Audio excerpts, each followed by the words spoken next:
Kindly call your witness, Representative Chua.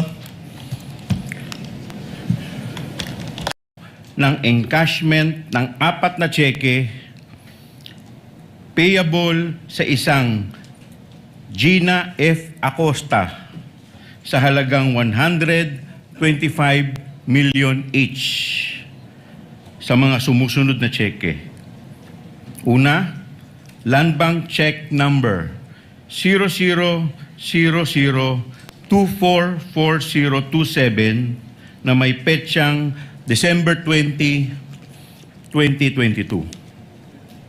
Ikalawa, Land Bank Check Number 0000244053 na may petsang January 31, 2023. Ikatlo, Land Bank Check Number 0000245511 na may petsang April 18, 2023. At ikaapat, Land Bank Check Number 0000245664 na may petsang July 13, 2023. Tatlo, na ang mga nasabing cheque ay lahat pinondohan ng Philippine Treasury at nilipat sa account ng Office of the Vice President.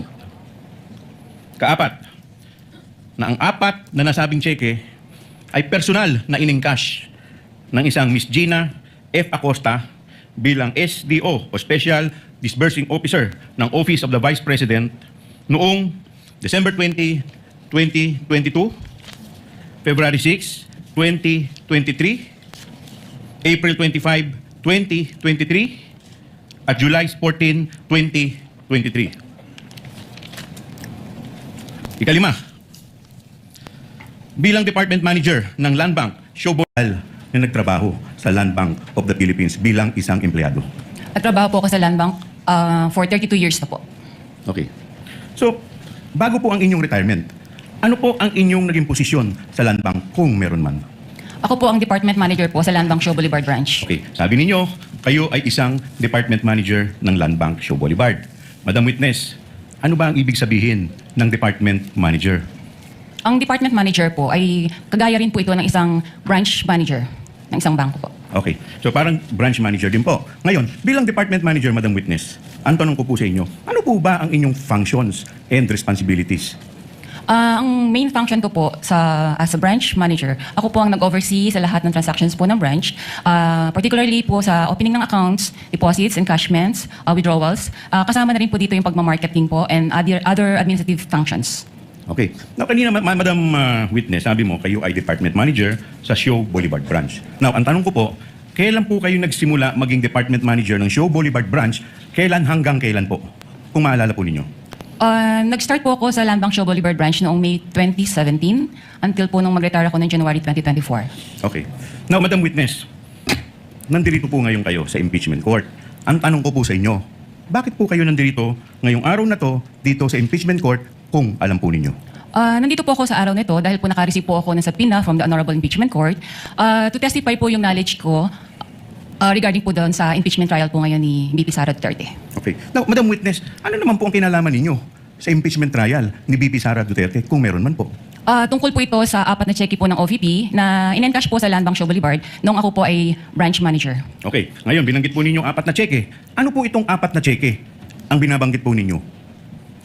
Yung 4 na cheque po ito ay nakapangalan po kay Miss Gina F. Acosta na may amount pong 125 million each. Okay. Madam Witness, bakit naman po kayo pamilyar dito po sa 4 na cheque na binabanggit po ninyo? Familiar po ako dito kasi ako po yung nag-oversee ng encashment na to nung ako po ay branch manager po ng Show Boulevard Branch. Okay. Now, Madam Witness, kung ipakikita po sa inyo itong 4 na cheque na in-encash po ninyo sa Show Boulevard Branch, pag ipakikita po ito sa inyo, itong kopyang ito, ma-identify po ba ninyo ito? Opo. Okay. Madam Witness, Your Honor. Yes, Choco, Counsel thank for you. Response, Sir Paul. What is your pleasure? Okay, just to expedite the proceedings, Your Honor, we are willing to stipulate that the witness has the ability to identify these checks. okay. Has the ability to identify the checks. And we are also not questioning the authenticity of such checks, Your Honor. For the reference of the senator judges, you're referring, Attorney Poa, to the 4 checks which are common exhibits of both parties. That is correct, Your Honor. can we, just to confirm, ang clerk of court is directed to kindly show on the screen the checks being stipulated to and admitted by the respondent. It should be exhibit P128 to P128A1 for the prosecution and exhibit D1 that the counsel for respondent has stipulated and so admitted these facts. Counsel from the panel of prosecutors, kindly proceed with other items given the stipulation by the counsel for respondent. There's no need for Thank this you, witness Your to testify in these matters anymore. Thank you. Okay, Counsel thank for you, Your respondent. Honor. Your Honor, Madam Witness, dahil po yung harap ng cheque ay inadmit na po ng ating defense, pupunta po tayo dun sa baba. Meron po ako nakikita dito sa screen na image na nakalagay po sa baba at ito po ay... Nasaan ba yun natin? Ano mas? Ito po ay nakamarka bilang exhibit P-Roman numeral 1-28-A-1. Madam Witness, ano po itong imahe na nakikita po natin sa baba? Kung alam po ninyo. Sir, pwede po ba akong makahingi ng copy? Medyo Your malayo. Honor, may we request... Assisting counsel is authorized to approach the witness as well as assisting counsel from... Yung imahe po, yan po. Doon po sa isang malaking box. Yung malaki. Ano po yan? Ito po yung mga pirma po ng mga empleyado ko po noong time na na-encash po yung check. Okay, nasaan po yan? Saan bahagi po ng cheque yan? Doon po sa 3 boxes. So, Madam Witness, pwede po pakilapit po yung inyong... pakilapit po sa mic yung... para marinig po tayo. Yan. Okay. Yan pong imahe dyan po, sa baba po ng... di ba, yung taas po. Yan po yung harap ng cheque. Ano po yung imahe na nasa baba? Ano po yan?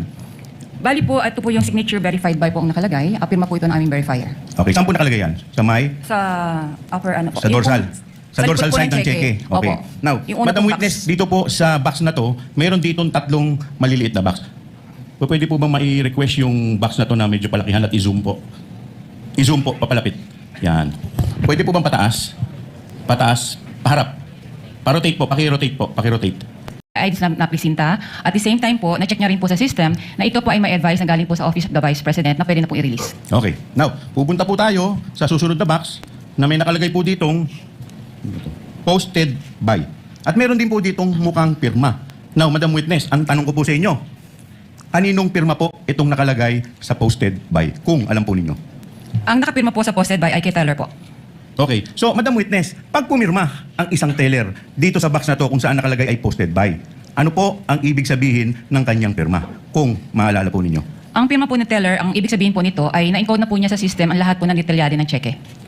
Okay.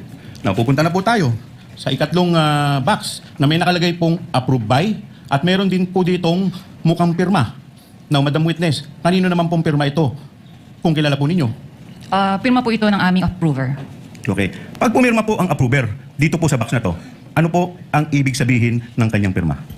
Ang ibig sabihin po ng pirma ng approver ay nakita niya po na ang proseso ng pag-verify po sa cheque ay dumaan po sa tamang proseso at ito po ay pwede na pong in-cash. Okay. Now, Madam Witness, bakit po kayo pamilyar dito sa 3 pirma na binanggit po ninyo? Sila po yung aking mga staff nung ako po ay nasa Luan Bang Show Boulevard po. Ako po yung branch manager. Okay. Now, Madam Witness, ang susunod ko pong tanong sa inyo. Kailan po na-encash itong checking ito? Kung maalala po ninyo. As shown po dito sa dokumento na to, ito po ay na-encash ng 20 December 2022. 20. Okay. Now, sabi po ninyo, as shown dito sa record. Ano po bang record ang binabanggit ninyo, Madam Witness? Ito po yung validation ng teller na naka-appear po doon sa ilalim. Now, Madam Witness, pwede po ba pakituro po sa amin? Nasaan po dito sa parting to, ng dorsal side Ito ng po. cheque, yung binabanggit po ninyo? Nasa ibaba po, na lower right portion. Lower right Hindi portion. naman Pwede po bang dinideny ni Inday Sara paki-zoom para po yung mas pera malinaw? na yan. Para po sa mas natanggap makita na po nila. natin Tinan mo, maigi. December 22 nila natanggap yung pera na yan. December 22 nila napa-encash yung pera na yan. Yan. Ilang araw na lang matatapos yung Saan po dito? Ano pong from nakalagay? 22 to 31. 20 Ilang araw na lang. December- Siyam na araw na lang 2022. yun. Yan. O 9 days. O paano Okay. mo i-ano lahat yan? I-disburse lahat yan. No, Madam Witness, Diba? Yun yung kailan issue nilagay ang dito marka eh. nito? Kung alam po ninyo. Natanggap talaga yung Ang time pera po ng na yan. encashment. Okay. Na-disburse yung pera na yan. Pumunta na Pupunta tayo na po sa tayo kung saan sa na-disburse pangalawang yung pera na dokumento, yan. Madam Witness. Inaamin naman ng Office of the Vice President na Ito po.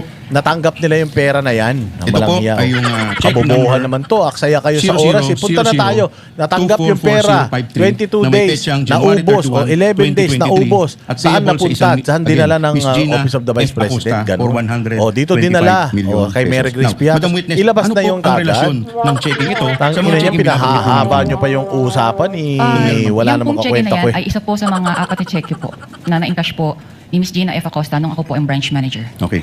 Madam Witness, hindi ko na po itatanong sa inyo yung taas dahil yung po ay inadmit na at instipulate na po natin. Pupunta po tayo doon sa lower portion kung saan may nakalagay na Exhibit P-Roman numeral 1-28-B-1. Now, Madam Witness, ano po itong imahe na minarkahan ng nasabing exhibit? Kung alam po ninyo. Ito po yung likod ng cheque po. Okay. Now, bakit po pa kayo pamilyar dito po sa checking ito, Madam Witness? Ito po yung in-encash nga po nung ni Miss Gina Cosa nung time ko pong manager sa Land Bank Show. Okay. Now, Madam Witness, pupunta tayo dun sa malaking box. Pwede po bang paki-zoom in ulit yung malaking box? Pwede po paki-ipat niya tayo po. Yan. Now, Madam Witness, kagaya po ng naunang cheque, ito po ay may 3 boxes. Doon at nakapaloob po sa malaking box. Doon sa kaliwa, may nakalagay po dito, signature verified by, at meron din pong mukhang pirma. Now, Madam Witness, kaninong pirma po to? Kung maalala po ninyo at kung kilala po ninyo. Gaya po na sabi ko kanina, ang nakapirma po sa signature verified by ang verifier po ng branch. Okay. Now, Is July 14, 2023, correct? We stipulate, Your Honor. So stipulated, counsel from the panel of prosecutors, the Honorable Chua, given the stipulation, these are now deemed admissions for the information of the... Di ba, dina-admit na nila, huwag nyo na pahabain. Pumunta na tayo kay Mary Grace Piatos. Wag na natin pahabain. Diretso na tayo doon kay Mary Grace Piatos, game na. To be presented by the panel of Putsang ina, prosecutors. ito yung check-in nito, natatanda mo. Oo na nga, tinanggap na nga nila yung pera na yan. Okay na yun. Huwag na natin pahabain. Parekta na, rekta. remark, Your Honor, as our Exhibit P, that's Roman numeral 1-28- A-1 for the first check, Your Honor, and for the second check, Your Honor, Exhibit P, that's Roman numeral... Recall. Okay. Now, Madam Witness, ang tanong ko po sa inyo, paglabas po nila, meron po ba sa bangko na empleyado na tumulong sa kanila para bitbitin po itong bag, kung meron man po? Wala po, sir. Bakit po wala? It's against bank policy po na tumulong po sa mga kliyente ang mga empleyado or even po yung security guards po namin. Bakit po yun against sa bank policy, Madam Witness? In case po na for safety and security measures din po, para po hands off na po ang bangko once na ma-release na po yung physical cash po. Okay. Now, Madam Witness, ito pong huling tanong ko. How much po in total, Madam Witness, ang winidraw in relation po dito po sa 4 na checking binabanggit po ninyo? Ang total po ng 4 na cheque, mga po siya, kalahating bilyon po. Okay. That would be all, Your Honor. Thank you, Yun na yun. Game. Honorable Chua. Cross from the counsel for respondent, Attorney Poe. You may proceed when you're ready, sir. Nothing to cross, Your Honor, from our end.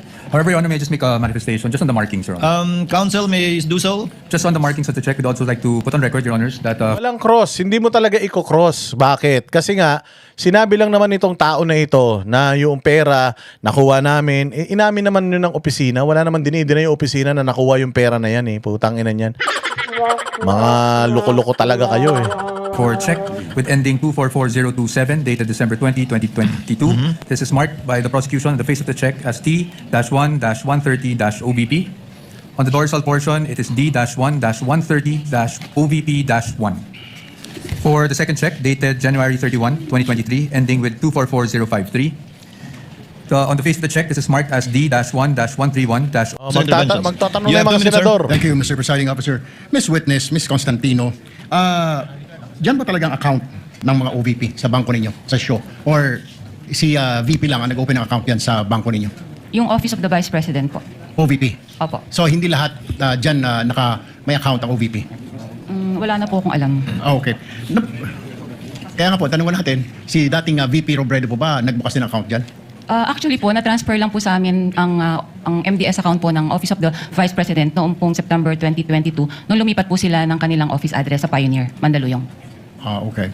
Normal po ba na ganito kalaki ang wini-withdraw ng isang government agency? Is this normal? Nakakita ka na ba nito ng other government agencies na ganito kalaki ang withdrawal?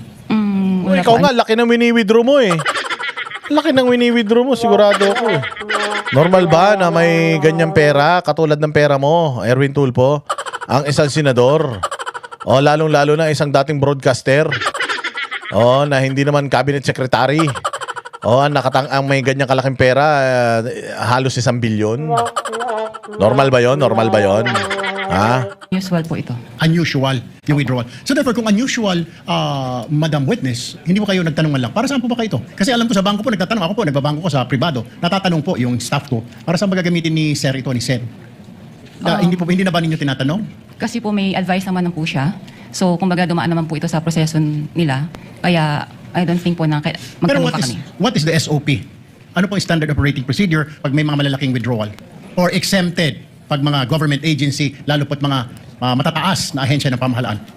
Wala na pong exemption. Kaya lang po itong sa particular na transaction po ng OVP, bali meron naman po kasi silang forward advice po sa branch. Okay. Alam niyo po ba na ito ay for intelligence fund, yung wini-withdraw? Hindi po. Hindi niyo po alam na Intel fund ito? Opo. Pero nagduda po kayo sa ganitong kalaking halaga. Is that Pag correct? nag-withdraw ka ba, Erwin Tulfo, nag-withdraw ka sa bangko, sasabihin mo pamalengke yun? Bobo talaga, putang ina. Sabi ko nga sa inyo, itong mga tanga na to, hindi na dapat nagtatanong eh. Putsang ina niyan, magwi-withdraw ka. O halimbawa sa ATM, pag nag-withdraw ka sa ATM, sasabihin mo sa ATM machine, saan mo gagamitin yung pera? Gago pera mo yun eh. Bank secrecy law eh. Withdraw mo yung pera, tatanungin ng teller sa'yo, ma'am, saan mo gagamitin yung pera? Putang ina mo, pera ko yan eh. Lalo na yan, opisina yan. Opisina yan, boss. Opisina ng Vice President yan. O, account ng Vice President yan. Saan nila gagamitin yung pera? Natural, sa trabaho ng Vice President. Tangin na bobo. Sa personal opinion namin sa bangko, parang syempre po, saan kaya gagamitin po yung cash na to? So, pero hindi naman po namin tinanong na. Kasi may advice naman po siya. Okay, panghuli na lamang po, Madam Witness. May other agencies pa ba na may account sa inyo? Marami naman po mga government agencies po sa Sa branch ninyo? Okay. Pero walang mga ganito kalalaking withdrawal? So far po kasi na-convert na po lahat kasi sila sa mga online system like yung sa ATM payroll. So hindi na po ganyang kalalaking mga withdrawals po nila. Thank you, Madam Witness. Thank you, Presiding Officer. Thank you, Senator Judge Erwin Tulfo. Senator Judge Rafi Tulfo is recognized. You may proceed, sir, when you're ready for interjections and interventions. You have 2 minutes, sir.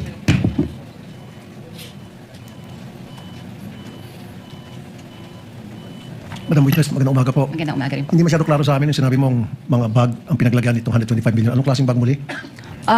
Sa pagkakaalala ko po, ito po isang mahabang bag na Mahaba. parang dinescribe ko nga po as Duffel like bag? Gym bag? gym bag po. Iba po kasi Gym yung bag. duffel bag sa bangko. So gym bag gaano kalaki? Mahaba Okay. Ayon sa BSP, ang 1 million, approximately 1 kilo. So that's 125 million. So si Gina lamang ang nagbitbit ng 125 kilos palabas ng bangko? Ang alam ko pong assistance po na naalala ko po ay nag-provide po kami ng trolley. Ng trolley. At mag-isa lang si Gina. May kasama po sila eh. Hindi ko lang po ma-recall. So ilang duffel bag po ulit? Mga 3 to 4 bags po. So 3 to 4. Bags. So, yung sa 125 Gym bags. million. Gym bags. Dapat sigurado. 3, 4, 5, 6, 7, 8, 10. Kasi kung 125 million at 3 gym bag, yung gym bag, ano lang kalaki yun? Baka hindi mahaba. Kakasya ba dyan 125 kilos? 31 million. Baka nagkakamali kayo. Mga 3 to 4 bags nga Dapat po. precise po kayo. Dapat ginadjust daw nyo yan bago paglabas. 3 bags ang lumabas, ang pinaglag... Oo. Puta, hindi pa pwedeng 3 to 4, 4 to 5, 6 to 7. Hindi pa pwedeng ganun, nanguhula ka, ma'am eh. Testigo ka dyan, dapat meron kang personal knowledge sa lahat-lahat ng mga bagay. So pag tinanong ka, ilang bag? 3, eksakto, hindi yung 3 to 4. Pwede ba yun? Hindi pwede nanguhula. Kailangan, alam mo. Panginan to, manluloko. Yan. Hindi na po namin yan, Okay, sige. Pero dapat, you should be approximate, precise kasi we're talking of impeachment of the Vice President dito. Hindi dapat yung parang kalkulasyon lamang. As much as possible. Opo, mga ganun, 4 bags. Okay, 4 bags. Now, wala bang, kasi alam ko pag ganun kalaki amount, kuminsan yung bangko nag-offer doon sa depositor na i-deliver yung pera sa lugar na gusto nilang pupuntahan ng perang yon through the what we call armored car or armored vehicle. Hindi ka na-provide na gano'n? Hindi po. Wala po kasi kaming memorandum of agreement regarding po sa services, cash services po, or cash delivery. So, hindi nag-request yung OVP ng cash delivery through armored vehicle papunta doon sa Wala po, office? Okay. Curious lang ako, sino itong, meron pa isang pangalan nakapirma sa baba ng cheque, itong Rosaline L. Sanchez, sa pagkakalam mo. Kasi di ba sa baba, nakalagay Rosaline Sanchez and then Lemuel Ortonio, signatory doon sa pag-release ng cheque. Who are they? Authorized signatory po. Isa po siya sa authorized signatories po ng Office of the Vice President. Si Rosaline Sanchez, sino po ito? Sa Siya- pagkakalam niyo po? Ang alam ko po siya po yung sa finance. Sa finance. Okay, nabanggit niyo rin po prior doon sa withdrawal, you're given 1 or 2 days para makapag-prepare ng cash. Sino po ulit tumatawag sa inyo? Si Miss Queenie Masangkay po. Paano po nalaman na si Miss Queenie Masangkay yung tumatawag sa inyo? Na-meet ko na rin po siya sa branch nung pong nag-open po sila ng MDS account po. Okay, last na naman. Usually, pag ganun kalaking amount ang withdraw, sinisiguro nyo na yung pupunta doon sa bangko, yun yung authorized na mag-withdraw talaga ng, amount, ng perang yan. Kadalasan, tinatawagan pa yung principal. Wala kayong ganung klaseng protocol in place? Wala na po kasi may advice na po siya. Wala na? May advice na sige po siya. May pera na, okay. Thank you. Bago po yung bell, Senator Judge Rafi. Oh, July dito funds, tayo. or let's say if you were the manager sa OP and they had I don't know how much now, 10 billion, you won't find it unusual kung 500 million, 250, 1 billion, kasi nga usual means parate, unusual means bakit ganito kalaki, no? Because when I was in the DFA, there was a big storm, and I've never dealt with Land Bank directly except for my personal account as sa sweldo ko as DFA secretary. But the president asked us, what can each agency do? So my staff then, si Yusek Ariola said, sir, maraming ma-stuck sa mga ports, airport at seaport. May isa tayong fund. Kung OFW sila, pwede tayong magbigay. So I think we had to withdraw 50 or 100 million. At sinabi ng branch manager, wala. And then it was a Friday. So I had to call the president of Land Bank and say, sir, mas stranded din din. And then they sent over 50 or 100 million. So my point is, just because it's unusual, it doesn't mean it's illegal or whatever. Tama po ba? Wala naman pong illegal doon sa encashment po. Because nga, may difference when it's a private account. So it's a private account and they don't usually, let's say, someone has a private account, commercial or private, I mean in business or personal niya, they always withdraw 50,000, 100,000. This is theoretical, so hindi to covered ng bank secrecy law. Suddenly, we withdraw ng 3 million, minsan nagtatanong, di ba? Dahil know your customer, di ba? Ganon din sa deposit. I'll just finish this line. Ganon din sa deposit, di ba? So, kung sweldo ko 30,000, every time nagde-deposit ako 30,000, biglang magde-deposit ako 2 million, tatanungin ako, sir, saan galing to? Right? Correct. Pero pag government, as long as you're dealing with the people you identified with, so whether that's DPWH, whether that's DOTR, basta't everything's in order, magtataka ka lang pag sobrang laki ng amount, but then you'll release it. No? Kindly wind Thank you. up. Yeah, that's all. Thank you. I was just clarifying that point. Thank you, Senator Judge. Po ang branch manager. Klaro. Klaro tayo dun Klaro tayo dun. Walang problema. Maraming mga ahensya ng gobyerno nagwi-withdraw din ng ganyang kalalaking pera, baka mas malalaki pa. Kita nyo nga, mali-maleta yung dinideliver ng Mali-maleta yung dinideliver ng ng mga 18 Marines So hindi dinideny ng Office of the Vice President that they withdrew. Or they had those check encashed in the banks. So walang problema ron. I-present na natin saan napunta yung pera, ganun. Diretso na. Senator Judge Aimee, thereafter Senator Judge Erwin Tulfo for a second round, Senator Judge Ontiveros for a second round, and Senator Judge Rafi for a second round. Senator Aimee, you may proceed when you're ready, and you have 2 minutes, ma'am. Thank you very much, Presiding Judge. And this is a very simple question by way of information to the prosecution. During the Blue Ribbon Committee, a certain Jean Abaya was called as a resource person. As I recall, she was then the operations head of Land Bank Shaw and assumed the position of department manager thereafter. I understand, of course, that the prosecution has the right to choose your witnesses. I am simply curious, bakit si Ms. Abaya na magtestigo ngayon, samantalang siya yung may personal knowledge ng encashment ng mga cheque na pinag-uusapan? Your Honor, The Honorable Chua may respond. Thank you, Your Honor. Your Honor, at that time, when this check was encashed, si Ma'am po, ang ating pong testigo, siya po ang branch manager. Hindi po yung nabanggit po ninyo. Yes, alam ko na siya yung branch manager, pero yung operations head at that time, si Jean Abaya. As a matter of fact, she was even able to say that the entire amount of the checks was withdrawn each encashment. So, ang lumalabas doon sa House hearing, kung naalala kong maigi, si Ms. Abaya ang direktang nakipag-deal kay Ms. Acosta, di ba? Your Honor, kung maririnig po natin yung kanyang salaysay, siya po kasi yung nakikipag-coordinate sa OBP. Siya In fact, nakikipag-coordinate or sino ang direktang nakikipag-usap kay Ms. Abaya? Kung ganon. Kay Ms. Acosta, sorry. Di ba si Jean Abaya? Pwede po Yun ako ang pagkaintindi ko doon sa House hearing. Pwede po akong sumagot. Yes, please.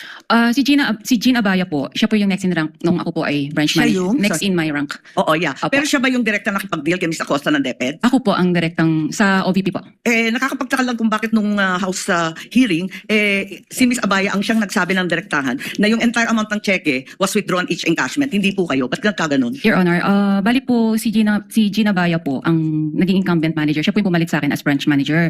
So at that time, tinanong po nga siya. So since operations manager po siya, aware din po siya sa transaction. Pero natanong din po siya kung sinong direktang kumakausap sa cash division Okay. staff. So kaya po ako napatawag. Kayo yung direktang nakipag-usap. Opo. Kahit siya ang nag-attest na talagang buong amount ang withdraw. Ganun ba Aware yun? naman po siya sa mga transactions din po sa branch. Okay, maliban doon, Ms. Constantino, nung House Blue Ribbon, narinig ko, nung tinanong ni Congressman Luistro, sino ang nag-withdraw ng pera at linagay sa mga bag, nung una, sabi niyo, you didn't recall. Matapos noon, medyo may leading question si Congresswoman noon eh. Kasi ang sabi, do you recall Ms. Acosta? Do you recall Mr. Ortonio? Bigla ninyong naalala si Ms. Acosta at si Mr. Ortonio. Tama ba yun? Ba't nagkaganon? Nung una, hindi ninyo maalala. Pagkatapos nun, naalala na ninyo.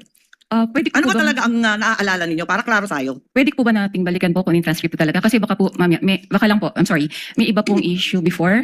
Tapos po natanong ako kung bakit ko po kilala yung dalawa. So baka po may iba Kasi pa nung pong una, story up behind. tinatanong kung nare-recall ninyo, sino naglagay ng pera sa mga bag? Sabi po ninyo na hindi ninyo maalala. Tama ba yun? Ang pagkakaalala Kindly ko po, wind up. ang pagkakaalala ko, sorry po.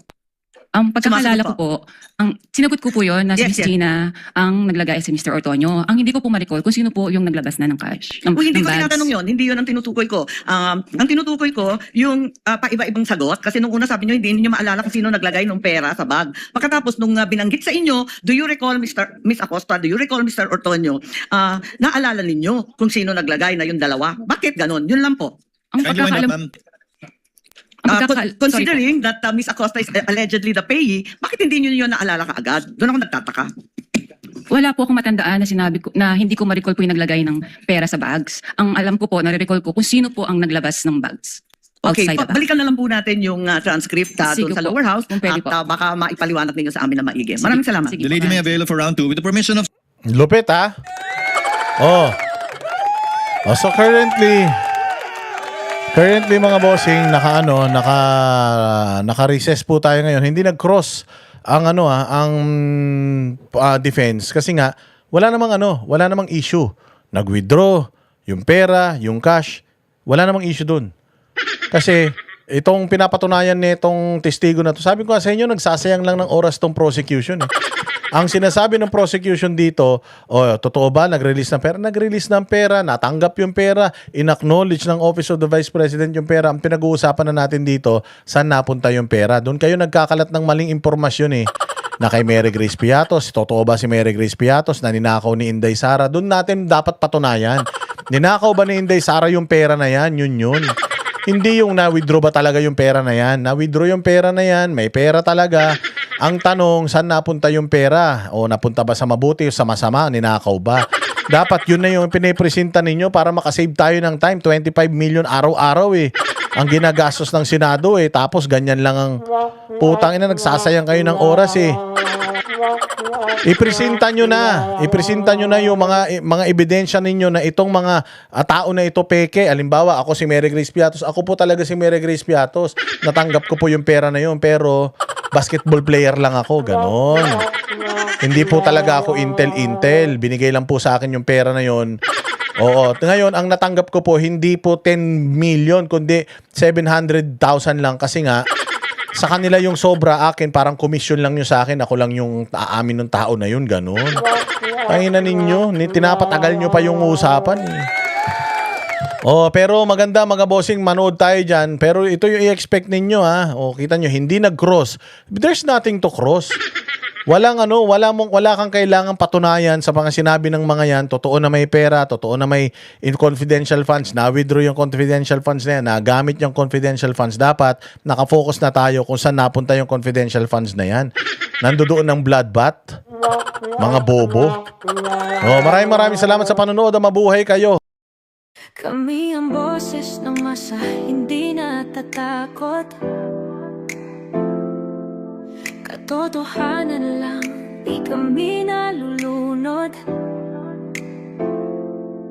Walang bahid ng sismis, lahat ay totoo. Kahit sino ka pa, pag mali ka babanatan ka. Walang pinipili kulay, wala kaming kinikilingan. Basta para sa bayan, kami lalaban. Pag tama palapakan, pag mali banatan, di matitinag, di matatakot. Para sa bayan, tuloy ang sigaw. Sa harap ng kamera, walang halong takot.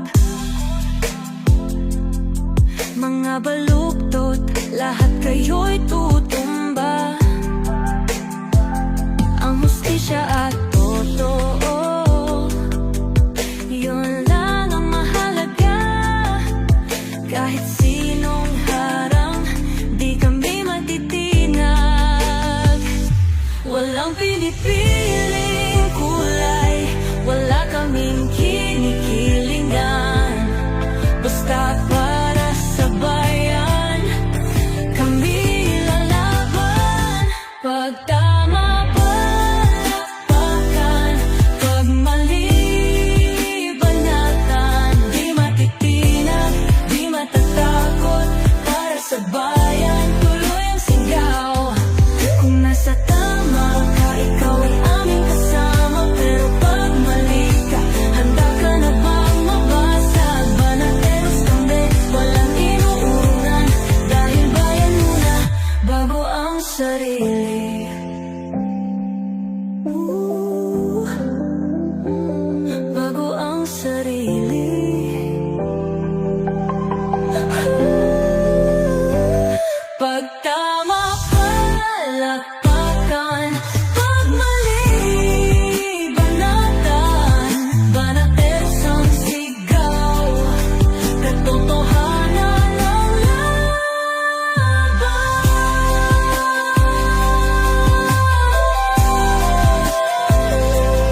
walang hanggan.